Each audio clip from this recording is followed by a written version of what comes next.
Wherefore, Series 3, Episode 21. Where does all the rage go? Sometimes, as we know, it goes into protests as a percentage of Stroud stomps around Stroud expressing strong opinions to the rest of Stroud, who are generally not the people causing the problem in the first place. This is in fact an act of sympathetic magic designed to channel the rage through the ether and towards the intended recipients. And while in fairness to Stroud, it does a better than average job at getting its keenly felt ideas out there, it isn't as much by magic as this strategy would suggest. Magic is a tad more complicated, and while focusing your will and raising energy and channeling your rage is all well and good, it's not quite enough. Rare is the Stroud protest with enough focus and skill to actually direct where its energy goes. This is how we get floating weasels.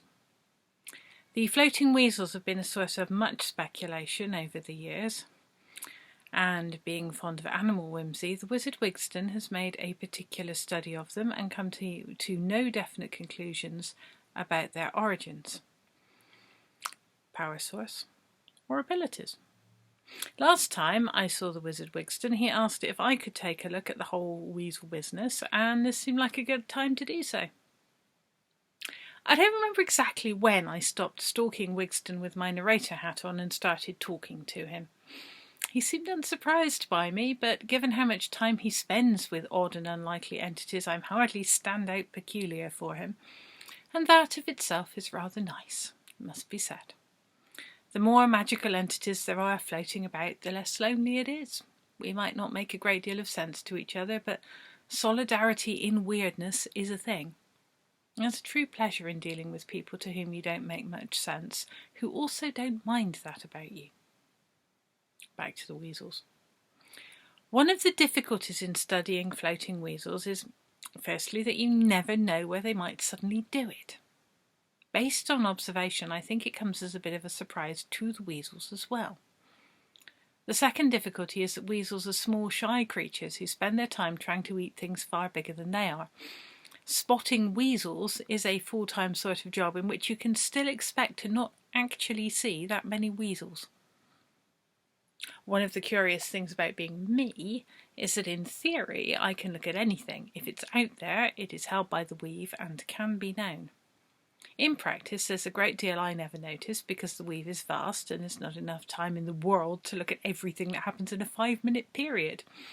However, if I'm interested in something, I can always go and have a look and see what there is to know. If anyone asks, I can, should I feel so moved, have a look on their behalf.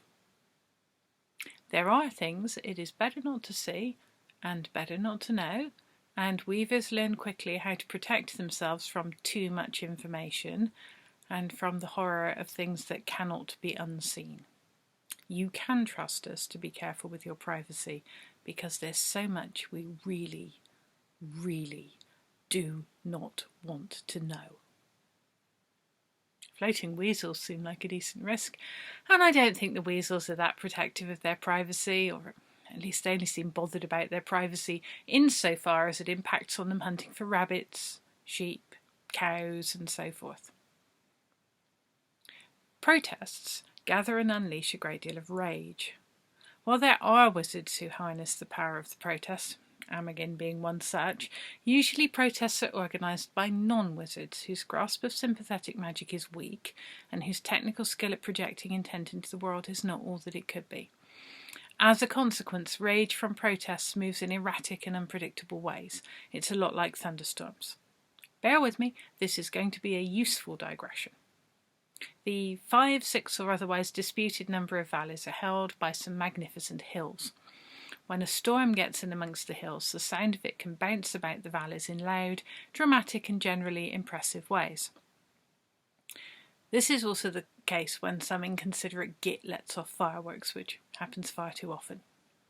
It's partly to do with the shape of the hills and partly to do with their general disposition and how much they enjoy mucking about with stuff in this way. Once the thunderstorm has been captured by the hills, they like to keep it and play with it for as long as possible. Protest rage works in much the same way. Unless carefully directed, mostly what happens is that it bounces around between the hills in a fairly random way, creating its own little currents.